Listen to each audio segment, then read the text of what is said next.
fase preparatória deve primeiramente explorar o seu nível de autoconhecimento e potencial e por isso lhe queremos apresentar o modelo do iceberg.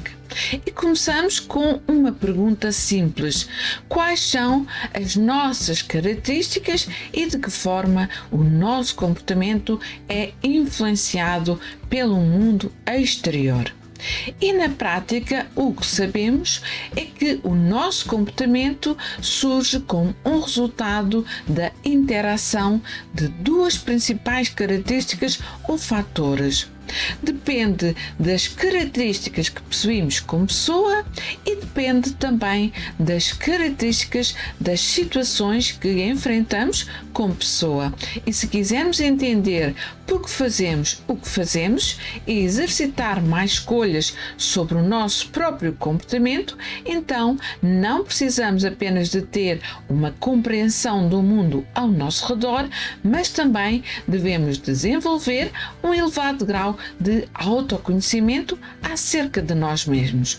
Existem, por isso, muitas características pessoais que nos influenciam aquilo que fazemos e elas são inúmeras e posso explicar e enumerar algumas. Por exemplo, as habilidades que a pessoa tem, os conhecimentos que adquiriu, o papel social que a pessoa dinamiza na sociedade, a sua autoimagem, as características pessoais, a educação também que teve, as influências e tudo isso claramente condicionam o nosso comportamento. E estas características existem em diferentes níveis de consciência e pode-se por isso pensar nessas características como níveis diferentes de um iceberg.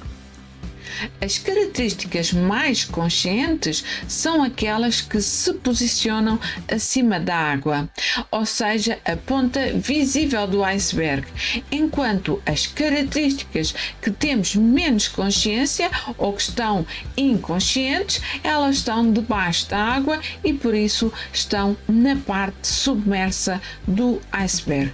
E de acordo com os entendidos, aquilo que sabemos é que temos cerca de 30% de características visíveis, enquanto que 70% das características ou do potencial está submerso e por isso é uma percentagem imensa a qual queremos explorar.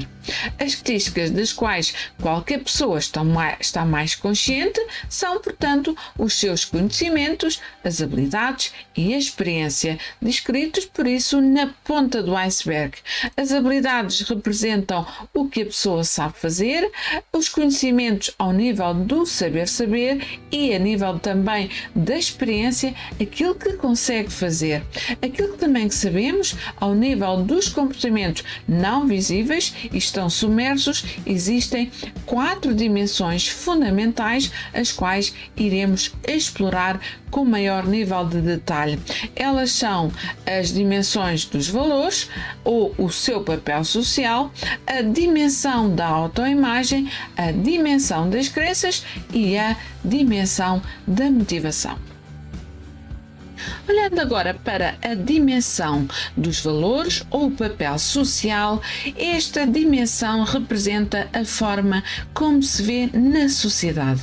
Esta sua percepção afeta o modo como uma pessoa deve fazer uma função específica, a forma como age e o que cada um considera importante.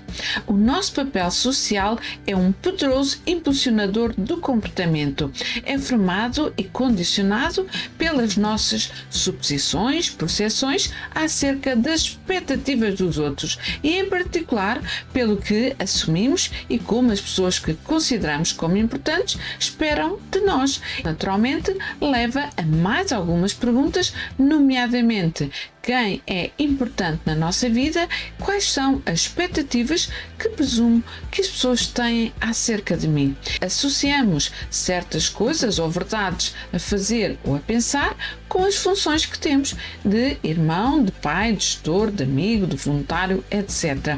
As nossas percepções sobre essas funções e as expectativas dos outros condicionam não apenas as escolhas que fazemos sobre o nosso comportamento, mas também da forma como nos sentimos sobre essas escolhas.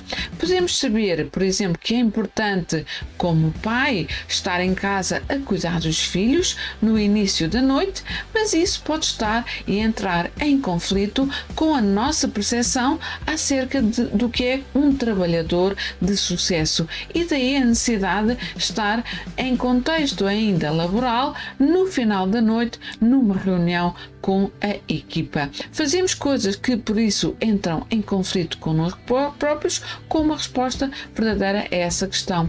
Por exemplo, uma pessoa pode valorizar o equilíbrio entre a carreira e a família, ou pode valorizar o sucesso e a gestão de carreira, ou pode valorizar ambos. Qual é a verdade?